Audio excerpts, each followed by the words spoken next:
But there's something about Van Gogh's legacy which is much more important than his fathering this or that ism of modern art. Vincent's passionate belief was that people wouldn't just see his pictures, but feel the rush of life in them. Hello and welcome to True Crime Rocket Science, the most trusted voice in true crime. In this episode, we'll look at 3 letters written by Vincent van Gogh to Theo, all 3 of them to Theo. It's actually to Theo and Joe van Gogh, and they are all written in May the 20th, May the 21st, and May the 25th. May the 25th was a Sunday. Obviously, the dates are slightly different, 130 years ago, but I am reviewing this pretty much in real time, kind of, at the same time of the year, 130 years ago. Obviously, today's Sunday, but it's the 24th of May. But you get the sort of the sinking that's sort of going on.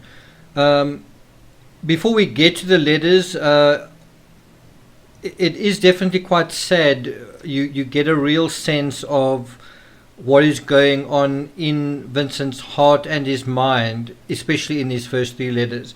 Bear in mind, he has now undertaken the trip. He's completed the trip from Saint-Remy to Paris to Auvers-sur-Oise.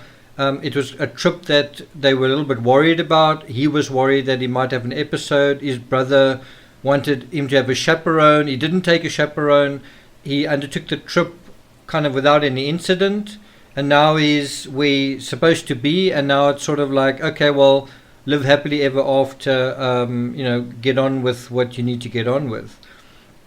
And you are going to detect a note of something in these letters. Obviously, Van Gogh was very much looking forward to breaking out of the asylum. He was very much looking forward to getting out of the situation he was in. He was looking forward to seeing his family. He was looking forward to seeing his brother, and also kind of reconnecting with friends, right?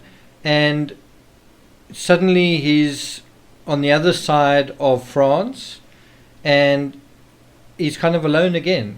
He's just somewhere else, but it's just him and his art. And that is, I think, the realization that kind of settled on him, which is, has he really escaped anything? He's still in the same situation of solitude. He's in a more beautiful place, and I can certainly vouch for that. As beautiful as all is, and the countryside around Saint-Remy, there's something absolutely magical and fairy tale beautiful in a kind of a quaint countryside sort of way about Auvers-sur-Oise. And even I was there last year, even 130 years later, it's still picture perfect beautiful. And I took a lot of photos. I'm going to show you a photo at the end of this episode of my first the first picturesque thing that I saw when I arrived, and it literally was within 1 or 2 minutes of leaving the station. I probably spent 5 or 10 minutes having arrived at Auvers-sur-Oise, just sort of putting my bags down along the side of the road and just taking photos. And you're going to see those photos at the end of this episode. But what I want you to think about is the predicament Van Gogh is in, and obviously, in his words, get the sense of where things are at. Okay, I think these 3 letters are really powerful, really significant in educating us, informing us, improving our knowledge of the circumstances of the artist. It's also very significant that he meets Dr. Gachet. He talks about the meeting of Dr. Gachet in the very first letter from Auvers-sur-Oise, and I'm going to make the case that is his murderer, that this doctor is the person who shot Vincent van Gogh, and it's not a completely brand new theory. It's not I'm not the first person to say it. I think I am the first person to make the true crime case about it. And I think I'm the first person to provide a motive and other true crime related information, such as timeline and other things. I'm also, I think, one of the first people to debunk the suicide narrative in a systematic way, and I've done that in my book, The Murder of Vincent van Gogh. Over the next 2 months, we're going to get to know Dr. Gachet. We're also going to get to know Van Gogh outside of the asylum. What is happening? What are his circumstances? What's he feeling?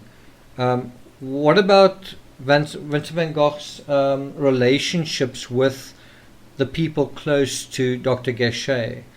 What is going on? And so that is what makes the next 2 months central, absolutely central to figuring out what really happened to Vincent van Gogh.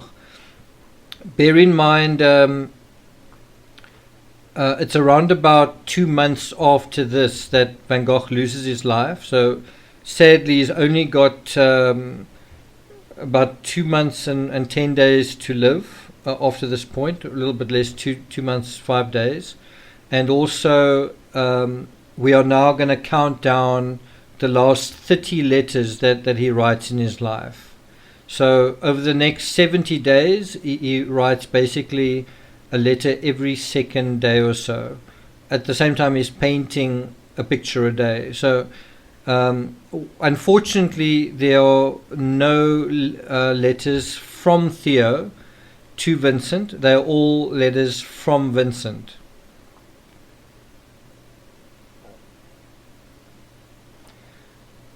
Okay, so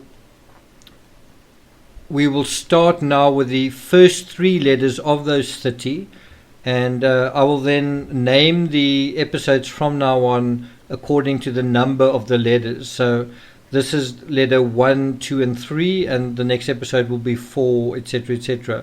And I'm going to try to, as far as possible, keep to the chronology at the time of the letters in terms of real time.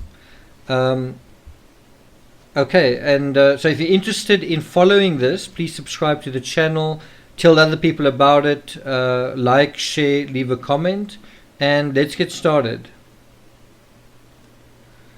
So we start with a letter to Theo and Joe van Gogh from Auvers-sur-Oise, and it is written on Tuesday the 20th of May, the day of his arrival. He writes, "My dear Theo and dear Joe, after making Joe's acquaintance, it will be difficult for me from now on to write to Theo alone, but Joe will permit me, I hope, to write in French, because after 2 years in the South, I really think in doing so that I tell you better what I have to say. Auvers is really beautiful, among other things, many old thatched roofs which are becoming rare. I'd hope then that in doing a few canvases of that really seriously, there would be a chance of recouping some of the costs of my stay, for really it's gravely beautiful. It's the heart of the countryside, distinctive and picturesque." So in the next line he talks about Dr. Gachet. Before we get to that, he kind of acknowledges meeting Theo's wife. It's interesting that he says, I hope you don't mind, I'm going to talk in French. It's almost like he's been in France for so long that bear in mind his own brother is Dutch as well. Joe is Dutch as well. Vincent van Gogh is Dutch. And yet they're communicating in French. It's quite interesting. And he spends the first 2 paragraphs just really emphasizing how beautiful Auvers is, and it certainly is. It is a difficult place to put into words. It's even a difficult place to put into photos.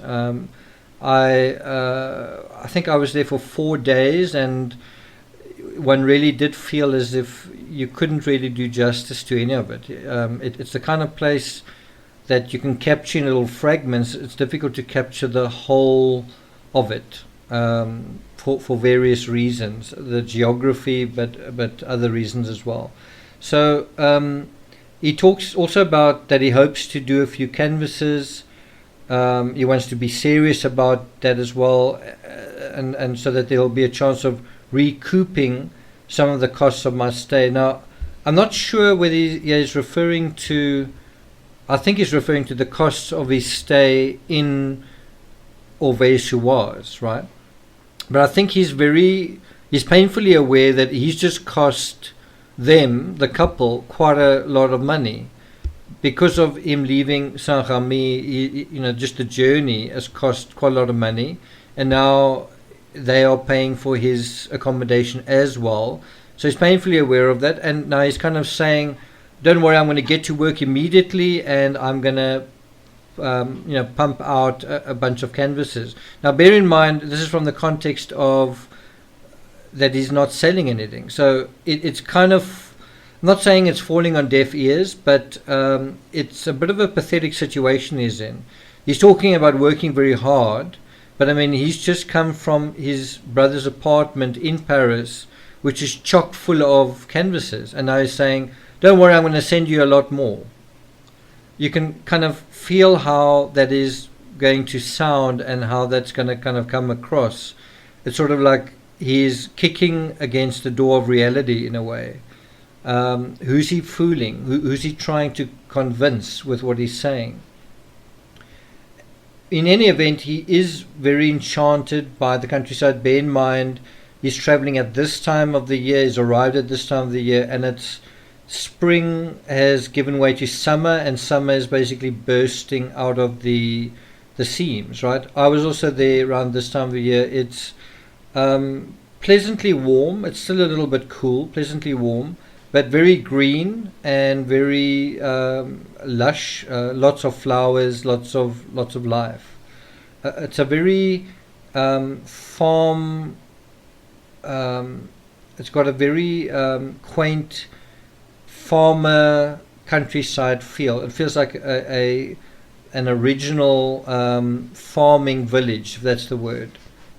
And it's nice, and it's a small little village. It's not a city, if that makes sense. So that's also, I think, why it's so charming. Is it's a small village, and so it's got that quiet, quaint country village feel to it.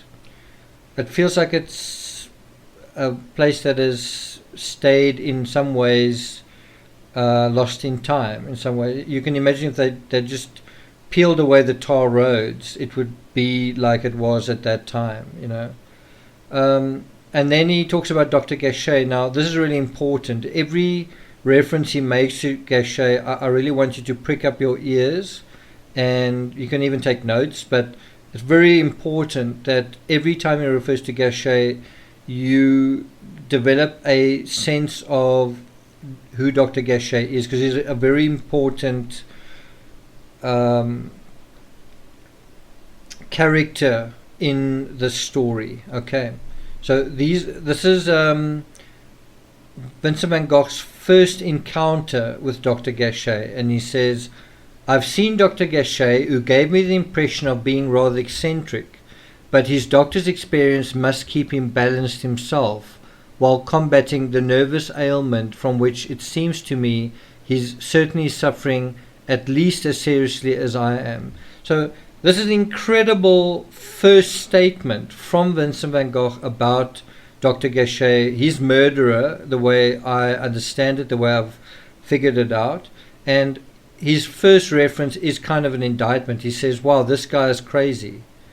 But I guess his experience as a doctor keeps him balanced. In other words, his work as a doctor probably keeps him from going nuts, in the same way that Vincent van Gogh's work as an artist keeps him from going nuts.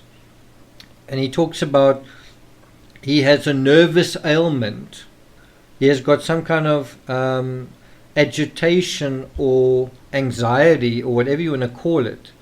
And he says, it seems to me he's certainly suffering at least as seriously as I am. So he's saying it's at least as bad as what I am. Whatever, it's like he's got this, whether you want to call it paranoia or just nervous energy, and he's kind of a unbalanced individual. His doctor is this unbalanced individual, eccentric. And the crazy part is, you can kind of say, okay, it makes sense with Vincent van Gogh, he's an artist. Now, why the heck do you have a doctor who's nuts? What's going on there? Why is this doctor unbalanced? What is going on there? And you'll find out a bit more about him. What I can tell you at this point is that Dr. Gogh is a widower. His wife had died. And he's the father, a single dad to 2 children. And we'll meet them in due course. In the very next line, Van Gogh says, he directed me, Dr. Gogh, directed me to an inn where they were asking 6 francs a day. So Dr. Gogh probably recommended the Auberge-Saint-Aubin, I think. It's an inn that was not in that road, but in any event, I think it was in Pontoise, which is kind of a station not far away. So even though I'm going to mention different little villages, they're almost like the same village. They're kind of walking distance, but in a way they are referred to as separate villages. Now, if this was a normal village, if it was a normal town, I'm talking about in terms of layout, you would think of these other villages as suburbs. But because of the lay of the land, because the village is sort of strung out along the geography, kind of like strands of spaghetti, instead of the next strand or the next section being a suburb, as you would have in most villages, it's instead another village. Does that make sense? But it's not so far away. You shouldn't think of it as, okay, so it's a village separated by a road or something. It's literally one kind of center, and then the houses string out, and then it sort of becomes more busier, but still in a very rural sort of way, and then that becomes the next center, and there might be a train station there and a train station at the next place. So Pontoise and Auvers-sur-Oise are kind of the same town, but it's just the one is closer to Paris than the other one. I went through Pontoise on my way to Auvers-sur-Oise. So just bear that in mind. You already kind of get a sense that I don't want to say there's disagreement, but there is a difference in perception. The doctor refers Vincent to an inn that's asking 6 francs a day, and Vincent immediately, that's not going to work for him. So Dr. Gogh assumes that Vincent van Gogh is kind of better off financially, that he's more successful, I guess, than what he really is. And I think that's quite an important point to make, is Dr. Gogh was expecting a guest or a visitor, and his expectation was kind of based on Theo. And Theo is a well-to-do art dealer who lives in Paris, who's married, who's just had a child, and he lives in an apartment and all that kind of thing. And now he's going to meet Theo's brother, and he kind of assumes, well, okay, I need to find a suitable spot for Theo's brother. It's probably going to need to be the kind of place Theo would want to stay in, but he's miscalculated. Vincent's nothing like Theo. He's far more rough around the edges. He is poorer. He is more down on his luck. He's also a someone that how can I put it? He's an acquired taste. Vincent's an acquired taste. Not everyone's going to get along with him. He's a unique personality. So in any event, Van Gogh says, instead of taking this inn that's recommended by the doctor, he says, instead of taking and paying 6 francs a day, he says, for my part, I found one where I'll pay 3 francs 50 a day. And until there's a change of circumstances, I think I ought to stay there. Now he's referring to the Revue Inn. And so within the space of a day, he's already sort of found where he's going to stay. And I found the Revue Inn when I was there, and I dined there, and I took a lot of photos as well. And I'll tell you about that experience in due course. That is ultimately where Vincent van Gogh also died, in the Revue Inn. So this place that he found for himself on the 20th of May, well, this letter was written on the 20th of May. He may have found this and changed it the day prior, but it was around about this time. And so that unfortunately would be where that would be his deathbed. This place where he would sleep would be also where he would lose his life. He goes on to say, until there's a change of circumstances, I think I ought to stay there. When I've done a few studies, I'll see if there would be any advantage in moving. But it seems unjust to me when one wants to and can pay and work like any other workman, to have to pay double all the same because one works at painting. Anyway, I'm starting with the 350 in. So he's letting his brother know he's cutting costs. Bear in mind that his brother is going to be footing the bill. And you kind of get the impression that the Revue Inn isn't ideal. He's already, the moment he moves in, he talks about, well, we'll see if there'll be any advantage in moving. And I can tell you that, having been there, the inn itself is fine, but the tiny little room in the roof is, first of all, it's small and slanted, and second of all, you can imagine it getting incredibly hot in summer.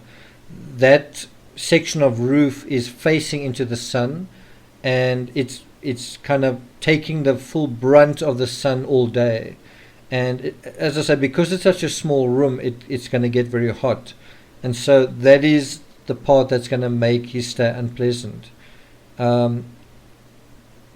Okay, so he goes on to say, you'll probably see Dr. Gachet this week. He has a very fine Pissarro, Winter with Red House in the Snow, and 2 fine bouquets by Cézanne. Both of these are famous French artists. And I've put the artworks onto this episode, so just look out for them. Also another Cézanne of the village, and here he's referring to the village of Auvers-sur-Oise. So this is a painting of Cézanne of the village. I don't think it's a particularly good picture. It's so-so. It's probably painted in winter, but it doesn't do justice to Auvers-sur-Oise. It's currently exhibited at the Musée d'Orsay in Paris. He goes on to say, myself in my turn, I'll very gladly give a stroke of the brush here, saying I'm really looking forward to painting the scenery here, the sights and sounds. Then he goes on, another reference to Dr. Gachet. He says, I told Dr. Gachet that I would find the inn he suggested preferable at 4 francs a day, but that 6 was 2 francs too dear for the expenses I'm having. It's all right for him to say that I'll be quieter there. Enough is enough. So it sounds like they've had a little bit of an argument where he said, I'll stay at the inn you want me to stay at, but for 4 francs, I'm not going to pay 6 francs. And then he refers kind of in a bit of an oblique way. He says, it's all right for him to say that I'll be quieter there. Enough is enough.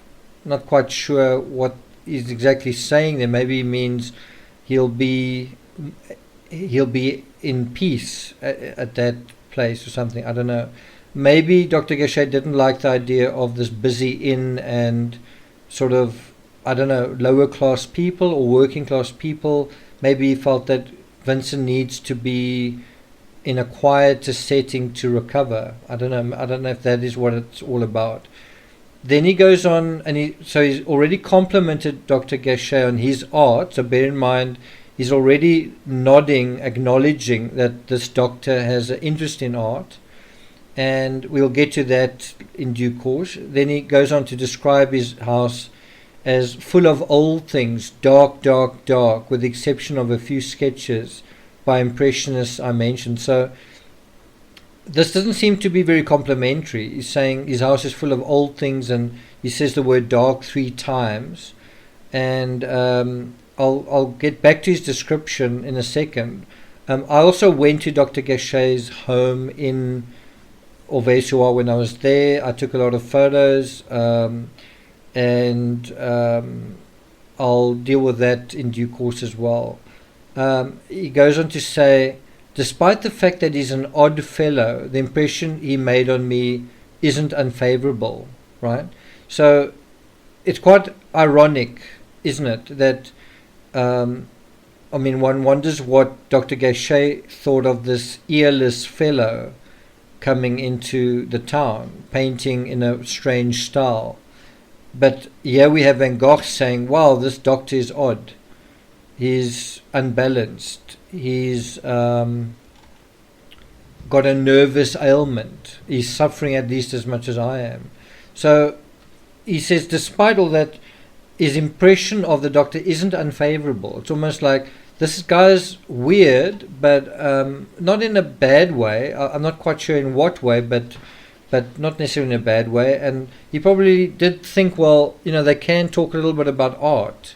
They do have the art aspect in common, and maybe that. But think about it in another sense, saying the impression he made on me isn't unfavorable.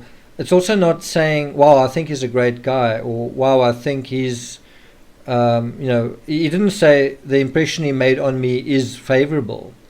He just said it isn't unfavorable.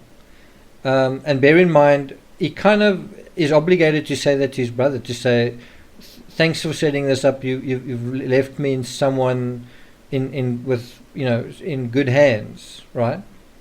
And then he speaks of chatting of Belgium and the days of the old painters.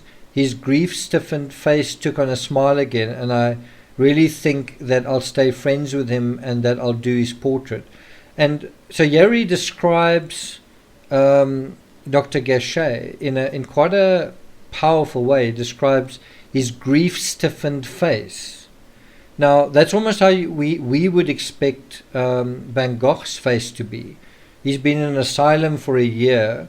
He's lost his ear. He's lost his friend. He's not succeeding in his work. But do we imagine Van Gogh to have a grief-stiffened face, or just kind of an intensity about him?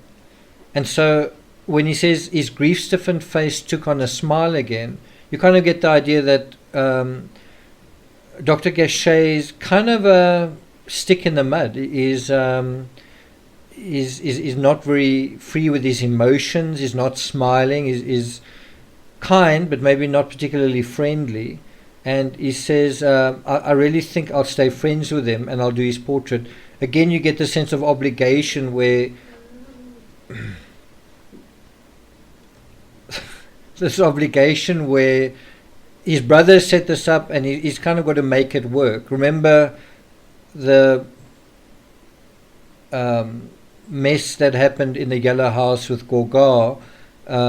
He embarrassed his brother. He kind of embarrassed himself. He doesn't want the same thing to happen here. Even if this guy's not the kind of ideal companion, he's going to make an effort to make it work. And he says, I'll do his portrait and I'll stay friends with him. Then he goes on and he says, then he tells me that I must work a great deal boldly and not think at all about what I've had. And so this is Dr. Gachet's prescription, his treatment. Is basically says, you know what you need to do? You need to just work hard. Don't think about what's happened, just work hard.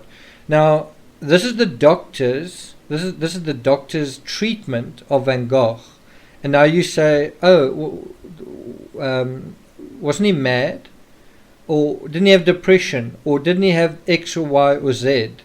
And how does the doctor treat him? Basically by telling him to work hard, not with any medication, not with anything like get enough sleep or get enough rest, other than perhaps to say, well, stay in that inn, it's a quieter one than the other one, or something like that. And interestingly, in the next sentence, Van Gogh says, I really felt in Paris that all the noise there wasn't what I need. So there is a kind of acknowledgement there that the noisiness isn't good for his mental state or physical state, or just not very conducive to where he wants to be. And then he signs off the letter saying, how pleased I am to have seen Joe and the little one and your apartment, which is indeed better than the other one. Wishing you good luck and health and hoping to see you again very soon. Good handshakes, Vincent. Before we move on to the next letter, I just want to highlight an irony here. Is Vincent saying, in his sign-off, he's saying, it's really good to see you and Joe and the little baby and your apartment. And he says, your apartment, the one you're staying in now, is definitely better than the other one. Now think about the flip side to that. Vincent's going into an apartment that's worse than the one that is being suggested for him. It's probably arguably worse than, well, I don't think it's arguably, I think it's definitely worse than the Yellow House. The Yellow House was a room for himself, another room for Gogh, probably a kitchen and so on, whereas his little hole in the roof in the Ravu Inn is tiny. It's really, really modest. So think about this as a 37-year-old who's living in like a one-roomed, it's almost like a one cell in a jail. I mean, he's living in a tiny little one-roomed bedroom. It doesn't have a lavatory. It doesn't have a bathroom or anything. It's just a bed and a room. That's it. And so that's where he's staying. Oh, and then I think there is a desk and a chair, which is where he wrote his letters. And there's a single window in the ceiling. That's it. And that is the modest.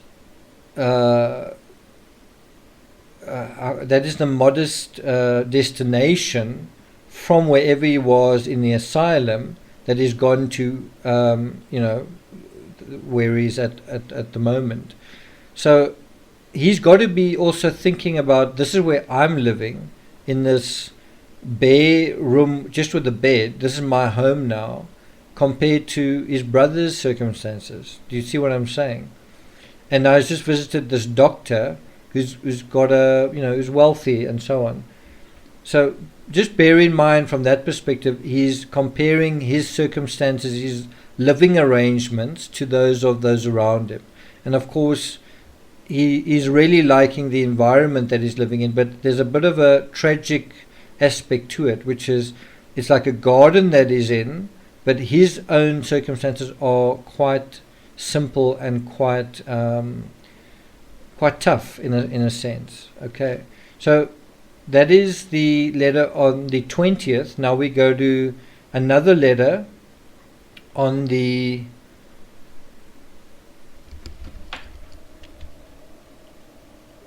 next day, Wednesday the 21st. And so the very next day after writing to Theo and Joe, he's writing to them again. Now bear in mind, he just saw them almost like a day or two prior. So he's just seen them and is already writing them letters again. And this is the letter. He says, "My dear Theo and Joe, in the other letter, I first of all forgot to give you the address here, which for the time being is Place de la Marie, care of Ravu." And I think what that is telling you is kind of immediately sort of saying, please write to me, please stay in contact with me, please get in touch with me, right? I'm now here. I need you to write back to me. And as I say, of the remaining 29 letters, there's not one from Theo or Joe or anyone else. I'm not saying they didn't write to him. We don't have a record of them, but one would think that if there were a lot of letters, well, where are they? Anyway, he goes on to say, then when I wrote to you, I hadn't yet done anything, meaning yesterday. Now I have a study of old thatched roofs with a field of peas in flower and some wheat in the foreground with a hilly background. And I think that's much better than Cézanne's effort, but it's giving you a sense of what Vincent van Gogh is seeing, what is around him. He says, a study which I think you'll like, and I think it is quite likable. He says, and I perceive already that it did me good to go into the south, the better to see the north. So he's saying, I think the trip to the south was good because it's allowed me to appreciate what I'm seeing here. I'm seeing the nuances in the landscape. I'm seeing the idiosyncrasies in the houses. I'm seeing the unique colors. And that's exactly what he touches on in the next paragraph. He says, it's as I supposed, I see violets more than where they are. Auvers is decidedly very beautiful. This is how many references now to the little village's beauty already. He goes on to say, so much so that I think it'll be more advantageous to work than not to work, despite all the bad luck that's to be foreseen with paintings. So here he's acknowledging that he's a bit of a down on his luck artist, and he's basically saying it's probably going to be better for me to spend my time working than not to work. I'm going to enjoy it more painting the landscape and looking around than kind of lying around and doing whatever. I kind of felt the same when I was in Auvers. I felt I wasn't going to sit in restaurants and open air cafes and go to art galleries or whatever. I also wanted to, well, my version of work, which is go out and take photos and find a couple of answers to some questions related to the locations of certain buildings and distances, and figure out a couple of things that were related to my work. And so I did that while I was there, and I found it really enjoyable. It's another way of just seeing what is there in a more practical and functional way. He goes on to say, it's very colourful here, but what pretty middle-class country houses there are, much prettier than Ville d'Avray to my taste. And that is absolutely true. It's not just a case that the countryside is pretty, but the houses, the way the little cottages are tucked into the folds of the countryside with the river winding around is very pretty. Appears that Dumoulin, the one who does Japan, was here but has left again. That's a reference to another artist. If towards the end of the week you could send me some money, what I have will keep me going until then, but I don't have enough for any longer. So that is the bottom line for Van Gogh at this point. Is he's been given quite a lot of money by his brother around about a week earlier. All of that money is already gone. He's got nothing left. And now he's saying, well, this is Wednesday. He's saying, would you mind sending me some more money at the end of the week? Meaning, I guess, Friday or Saturday. So in the next day or two. Then he goes on to say, I'd also asked you for 10 meters of canvas if that wouldn't inconvenience you. But if it would inconvenience you, since it's near the end of the month, you could send 20 sheets of Ingres paper. So what he's saying here is, can you send me some money? Also, can you send me 10 meters of canvas? That's a lot. I've actually just ordered, I think it's 4 pretty big canvases for photos that I've taken, printed on the canvas. Certainly not 10 meters, it's probably 4 or 5 meters. I know how expensive that is, and I'm willing to pay for it, but now he's asking his brother to send him 10 meters of canvas in addition to money that he can spend on himself. So you can see what a burden Van Gogh is, just a constant burden. Can I have this? Can I have that? Can you help me with this? Whatever. And that's his problem, is he's not self-reliant. He wants to be self-reliant. And the irony is, if he'd lived another 100 years, he would have been one of the richest artists in the world. He would have been a multi-millionaire. But, well, he wasn't there yet, was he? His story wasn't complete. His legend wasn't in the world. He goes on to say, I hope it's not going to inconvenience you to get these meters of canvas for me. He says, if it is, and if it's going to be expensive, well, then just send me 20 sheets of paper, and there's a specific kind of paper. And because my brother's an artist, and I know other artists want certain kinds of paper for watercolors, certain kinds of paper for pencil sketches or charcoal sketches. They have a kind of a texture to them, but it's kind of expensive paper. It's not like sheets of typing paper. It's the paper itself can be quite expensive. And then he goes on to say, I would need these anyway, and he emphasizes the word anyway, so as not to waste any time. It's kind of saying, I need you to send this to me, but I'm going to need it anyway. So whether you send it to me now or later, send it to me. And he says there's a lot to draw here. So is doing it, is being a bit manipulative. Maybe that's the wrong word. He's being a bit, he's encouraging his brother, using a little bit of psychology, and just saying, he's enthusiastic, there's a lot to draw, but he needs to get to work anyway. And then he says, my dear fellow, upon reflection, I don't say that my work is good, but it's the least bad that I can do. All the rest, relations with people, is very secondary, because I have no talent for that. I can't do anything about that.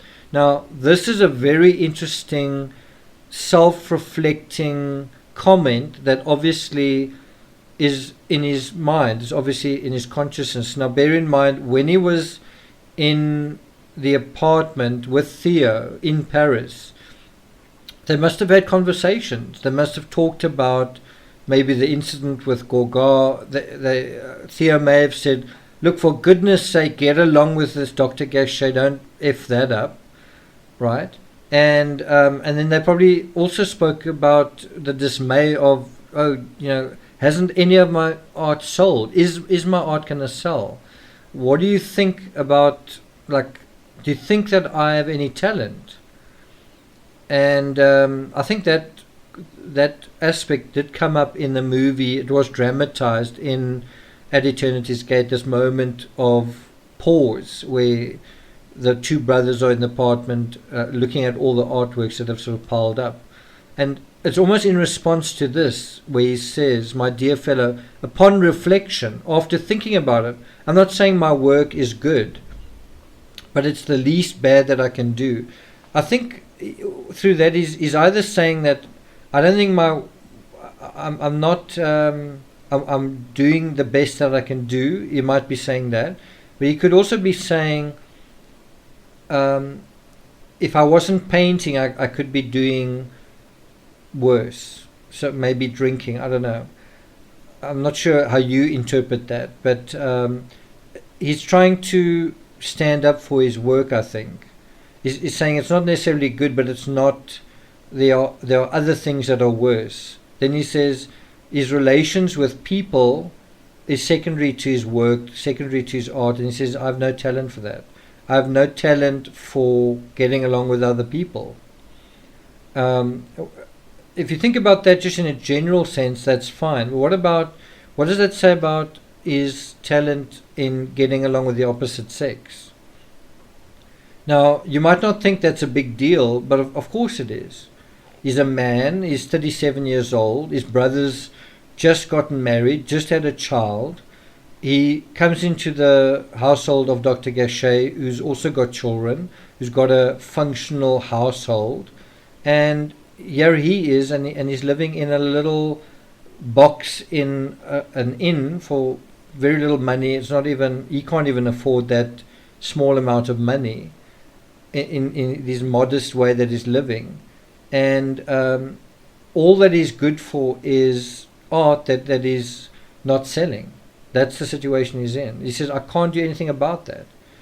Then he says, not working or working less would cost double.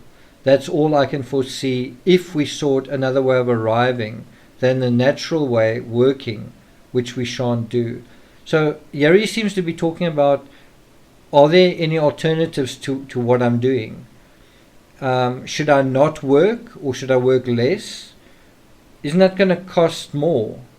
I don't know if I agree with his argument, because him working more means he's going to need more canvases, and the point is he's not selling anything. And I must say, if I was his brother, even in hindsight, I would have said, maybe you need to work slower and just produce the best possible paintings you can, but take maybe a little bit longer to do that. And I don't know whether his brother did say that to him, but he certainly didn't pay attention if that was what he said. Then he goes on to say, look, if I work, the people who are here will come just as well to my place without my deliberately going to see them, as if I took steps to make acquaintances. So it seems like his brother also said to him something like, I think you need to try and make some friends. I think you need to, you can't rely on me and Joe to be your entire social network. You need to make some friends. You need to make new friends and whatever. And that's kind of what he's saying. And he goes on to say, it's by working that people meet each other, and that's the best way. Van Gogh seems to be kind of arguing to say, I'm not going to try and meet people. I'm not going to try and make friends. I'm just going to work, and through working, I'll make friends. Through working, I'll meet other people. I'm not very good at making friends or meeting people, so I'll just do it through work. Can you see that he seems to be responding to a previous conversation or previous argument? And it seems to be about his approach to work and his approach to relationships. He goes on to say, am moreover quite convinced that that's your opinion and also Joe's. I can do nothing about my illness. I'm suffering a little these days. It's just that after this long seclusion, the days seem like weeks to me. So Yeri gives a little bit of a insight into how he's actually feeling. I mean, in a way, it hasn't even been acknowledged. He's come out of the asylum. How are you doing? How did you get through the trip? And he says he is suffering a little. He says after his long seclusion, suddenly the days feel like weeks. And it's not clear what he means. It's not clear whether he means, does he mean even the days in Auvers feel like weeks, even the days in Paris feel like weeks? But he's certainly feeling the passage of time, right? And doesn't that speak of being lonely? I mean, don't you feel time going by when you're lonely, especially? Don't you feel time going by when you kind of unhappy or in a place you don't want to be in, including being ill? Don't you feel time more keenly under those circumstances? Then he goes on to say, I had that in Paris and here too. So he does seem to be saying that he's feeling the movement of time even in Auvers, and he's just arrived. And then he says, but as work is proceeding a little, serenity will come. So he's kind of saying, I've arrived here and I'm still suffering. I'm still not out of the woods. He says, whatever the case, I don't regret coming back here, and things will go better here. We'll be very pleased if in a little while from now you could come here one Sunday with your family. You'll clearly see that to understand the countryside and the culture, it only does one good to see other lands. So he's already, and pay attention to this, how often he kind of begs his brother to come and see him.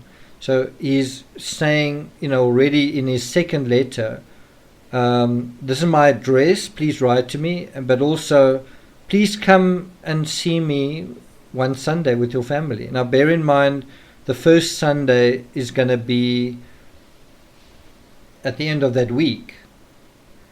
Are they going to visit him then? When are they going to visit him next? right? So just bear that in mind. He is definitely suffering from loneliness. Now, think about it in terms that we are familiar with.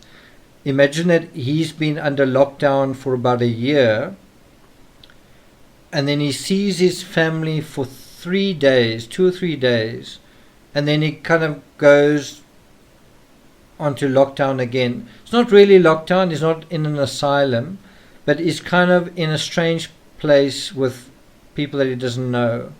So he's essentially alone again. And now, because he doesn't want to stay in Paris, he wants his family to come to him. The problem is he's stuck in a place of loneliness, right? And then he signs off by saying, but I find the modern villas and middle-class country houses almost as pretty as the old thatched cottages that are falling into ruin. I also found that. I found when I was in Auvers that even the older houses in that setting were quite pretty. He goes on to say, from what people say, Mrs. d'Aubigny and Mrs. Dormier are still living here. At least I'm sure that the former still lives here. d'Aubigny is the widow of the artist d'Aubigny, I think. And then he goes on to say, when you can do so, you might send me Bach's exercises or for a while. I absolutely need it. I'll copy them to keep the copies for good. Most cordial handshakes, Vincent. That last request is for not physical exercises, but kind of sketches of, how certain people look, certain poses and that kind of thing. Yeah. Okay, and so that brings us to the final letter. I'm going to try and go through this one quite quickly. This is written on the 25th of May, so Sunday, and bear in mind he'd asked his brother to come and see him on a Sunday, so obviously he hadn't, his brother didn't come and see him that first weekend. So after his first week in Auvers-sur-Oise, his brother and Joe didn't come and see him. We do know that his brother had written him a letter and sent him money, and that's what he's responding to in this letter. And there's another reference to Dr. Gogh here. Again, we need to pay attention to it. Okay, so he writes, my dear Theo and my dear Joe, thank you for your letter, which I received this morning, and for the 50 francs that were inside it. So 50 francs, and he's paying 3 francs 50 a day accommodation. So he's probably paying about 5 francs a day in terms of daily expenses, right? So 50 francs is going to last him about 10 days, just over a week, assuming he doesn't spend too much on alcohol or on absinthe. So he goes on to say, today I saw Dr. Gogh again, and I'm going to paint at his place on Tuesday morning. Then I'm going to lunch with him, and afterwards he'll come to see my painting. So in that short sentence, he's kind of telling his brother that he's seeing a lot of Dr. Gogh. Do you see that? So he's quite lonely. He doesn't really know anyone there but Dr. Gogh. So when he travels from the asylum, the main person that he has contact with from the hospital, after his time in the hospital, is Dr. Gogh. Now bear in mind, the last time he had a lot of contact with someone, it was with Gogh, and that ended with Gogh sort of running away and Vincent van Gogh being in like a bloodbath in his bed. That was his previous encounter for a long time with one particular person. Now he's having regular encounters with Dr. Gogh from the beginning, and he says he's going to paint at his place, and I'm going to have lunch with him, and then he's going to come to see me while I'm painting. He's going to see how I paint, I guess. And then he says, he seems very reasonable to me, but is as discouraged in his profession of country doctor as I with my painting. So he's saying the doctor isn't very happy. He's not a happy camper. He's not enjoying his work. He's certainly in terms of his diagnosis of Van Gogh was pretty useless and pretty ineffectual. But in any event, he says he seems to be interested in Van Gogh's work, and he says he's not interested in his own work. And Van Gogh kind of finally admits here, he says that he is discouraged with his painting. We shouldn't be surprised by that. Anyone who is working as much as Van Gogh is and selling as little would be discouraged. That's how he's feeling, and he's trying to work against that discouragement. I can tell you, I've written 99 books. If I write one book and it sells poorly, I feel discouraged, and that's in spite of other books doing really well. So I can imagine if all your work isn't selling and you just keep producing more work, that's difficult. That's difficult to resist, to have that kind of resilience to, the niggling doubts that are bound to sweep through. He goes on to say, so I told him, meaning Dr. Gachet, that I would gladly swap profession for profession. He's basically saying, I would love to have your job. You can have my job, I'll have your job, which I think is quite ironic. Anyway, he goes on to say, I readily think that I'll end up being friends with him. He seems like he's trying to convince his brother that he's made a friend, that he's making friends, that he's made a social contact, that he's getting along well with somebody. He goes on to say, Dr. Gachet told me besides that if melancholy or something else were to become too strong for me to bear, he could well do something again to lessen its intensity, and that I mustn't be embarrassed to be open to him. So here's a little bit more information about the doctor actually treating him, and they refer to it here as melancholy, which sounds a bit like depression, right? And we already know that he's discouraged about his art and that he's lonely. So what else is he feeling except depression? But he's not so depressed that he's not doing anything. He's reaching out to his brother. He's making a friend with the doctor. He's working. He's also not feeling sorry for himself. He finds a modest place to stay and is up for what he needs to do. He also says, I want to work. I'm not going to sit around. And the doctor says to him, if you feel bad or poorly or whatever, if it becomes too much for you to bear, then he can do something to lessen its intensity, and that he mustn't be embarrassed to say something. Now, I hate to say this, but I think I know what treatment Dr. Gachet has up his sleeve, and it's digitalis. And we'll get to that later on, but digitalis is poisonous. So if Van Gogh did go to him and say, well, I'm not feeling very well, guess what was going to happen? Dr. Gachet was going to give him poison as like medicine. Now you can say that this was going to, you could argue that Dr. Gachet was innocently prescribing this, which I guess he was, but it wasn't going to do Van Gogh any good. It was going to make if anything, everything worse. So that is a dynamic you need to be aware of. Okay, we're almost at the hour mark. Let's go on with the letter. He goes on to say,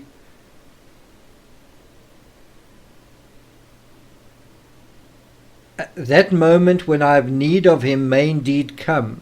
However, up to today, things are going well. So far, things are going well. He says, they may get even better. I still believe that it's above all an illness of the South that I caught, and that the return here will be enough to dispel all that. So again, I want to question this whole idea of what illness does he have? What illness does he think he has? He talks about it's an illness of the South. And he says just going to the north might be enough to dispel the illness. It doesn't seem like he's really talking about being mad. Why the heck would going from the south to the north cure madness? I don't think it's madness. He may be saying, well, I haven't been feeling very well and I'm not feeling very happy. and maybe is feeling depressed, and maybe feels like that's something caught in the south. But I also don't want to try to make the case that it's all psychosomatic, or that it's that he's not suffering from anything whatsoever, because we know he did have syphilis. We do know that he had syphilis. They didn't know about illnesses in the terms that we know of it today.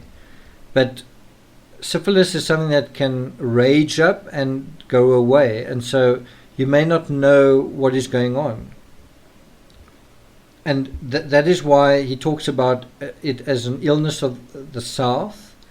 Maybe that he caught it from, his partying in brothels, whatever. And maybe they wouldn't think of it like that. And then he says, my return here may dispel that. And maybe it did. I mean, if you have a kind of illness like syphilis, being in a situation where it's warmer weather and just less stress, and you're eating better and all that kind of thing, and you're not going to brothels, you are likely to be healthier. Also, if you're not going to big cities like Paris and into the brothels there, then you are going to recover. He goes on to say, very often I think of your little one, and I then tell myself that I would like him to be big enough to come to the country. So this is the second, not admonition, but the second invitation in 2 letters to say, please come here, please come and visit me. Now bear in mind he's writing this on the Sunday to say, please come. Thanks for the money, but please next time also come. He says, for it's the best system of bringing them up here. How I would like you, Joe, and the little one to have a rest in the country instead of the traditional journey to Holland. Yes, I'm well aware that mother will absolutely want to see the little one, and it's certainly a reason to go there. However, she would certainly understand if it were really in the little one's best interest. So yeah, Vincent's kind of stepping in, and he's basically saying, don't go to Holland. If you're going to make a trip, come here. Don't go to Holland. And sad to say, we will get there, of course, but they didn't go to see him. They did go to Holland for their sort of summer holiday. He goes on to say, here we're far enough from Paris for it to be the real countryside, but nevertheless, how changed since Daubigny. But not changed in any unpleasant way. There are many villas and various modern and middle-class dwellings, very jolly, sunny and covered with flowers. That in an almost lush countryside, just as this moment of the development of a new society in the old one has nothing disagreeable about it. There's a lot of well-being in the air. It's also something I found when I was there. I still think I see a calm the à la Pauvie de Chavannes, not sure how to pronounce that. No factories, but beautiful greenery in abundance and in good order. When you have the opportunity, will you tell me which painting Miss Gogh bought? I must write to a brother to thank them, and then I would propose the exchange of 2 of my studies for 1 by each of them. Enclosed is a note which you will please send to Isaacson. I have a drawing of an old vineyard which I plan to do number 30 canvas, then a study of the pink chestnut trees and one of the white chestnut trees. But if circumstances permit, I hope to do a little figure work. Painting vaguely presents themselves to my sight, which it will take time to shape, but that will come little by little. If I hadn't been ill, I would have written to Gogh and Isaacson long since. My trunk hasn't arrived yet, which annoys me. I sent a telegram this morning. So I think this is his trunk of supplies from Saint-Remy. So some of his personal effects still haven't arrived quite a few days later. Then he says, thank you in advance for the canvas and the paper. So bear in mind he'd requested his brother send 10 meters of canvas or 20 sheets of paper. His brother sent him both. So his brother's certainly not arguing or making excuses or holding out on him in any way. Do you notice? Then he says, yesterday and today it rains and is stormy, but it isn't unpleasant to see these effects again. The beds haven't arrived either. But despite these annoyances, I feel happy no longer to be so far from you all and our friends. I hope that your health will be good. It seemed to me, though, that you had less appetite than before, and from what the doctors say, we should have very solid food for our temperaments. So here is a interesting allusion to Theo's health, and bear in mind Theo died 6 months after Vincent van Gogh from syphilis, right? Theo didn't commit suicide. So Theo was at this point only about 8 months away from his death as well. And so Van Gogh actually makes the comment to say, I hope your health is good, and he says, and I noticed that you had less of an appetite than you did before. And then he said, you need to eat solid food because of our temperaments, which seems to, I'm not quite sure if that's a reference to their sexual temperaments or their emotional temperaments or their personalities. I'm not quite sure what that refers to. It might just be their, the kinds of people they are. I don't know. He says, so be sensible about it, especially Jo too, as she has her child to feed. Truly the amount should be doubled. It wouldn't be any exaggeration when there are children to make and feed. Not quite sure what that's about. Without that, it's like a train moving slowly where the route is straight. Time enough to reduce steam when the route is more uneven. Handshake in thought, ever yours, Vincent.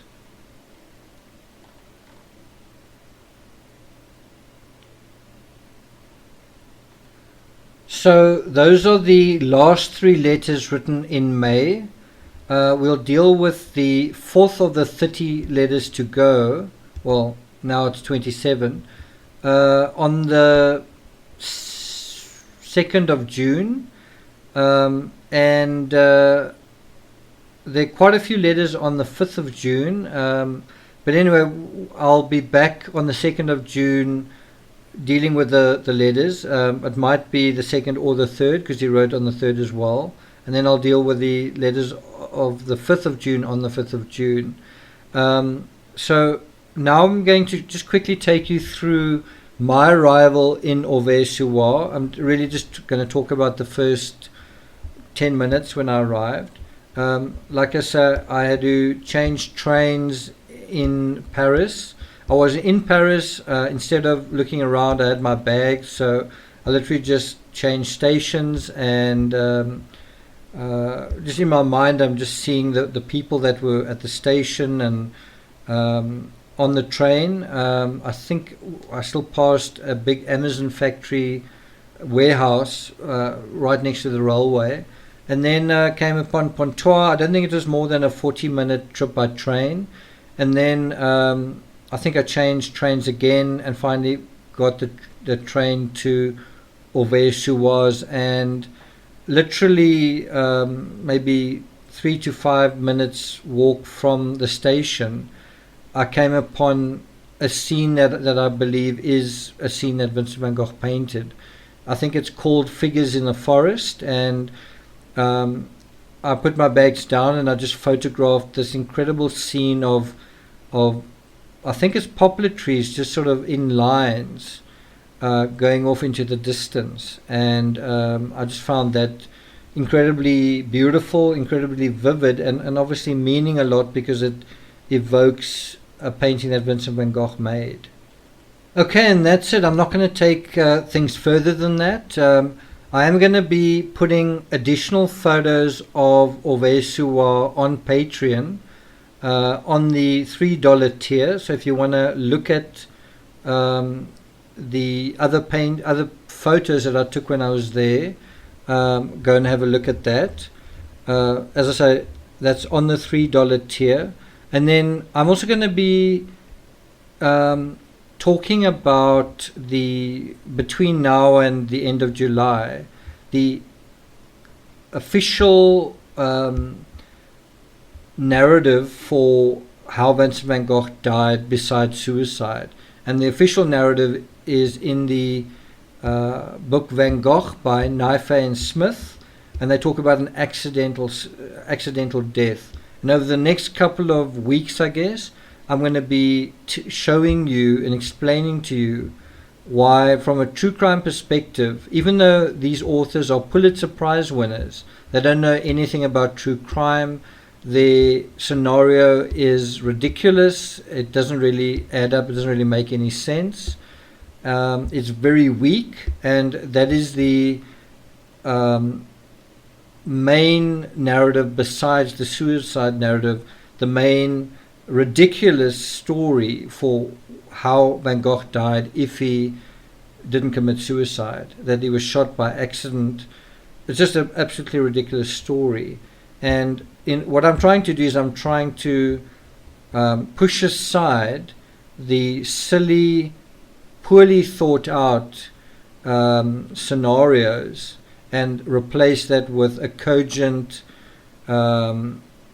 narrative, a cogent motive, a cogent perpetrator, a cogent scenario, and all within a true crime setting. And as I say, I've covered all of that in the book The Murder of Vincent van Gogh. Thank you for listening, and I'll see you guys next time.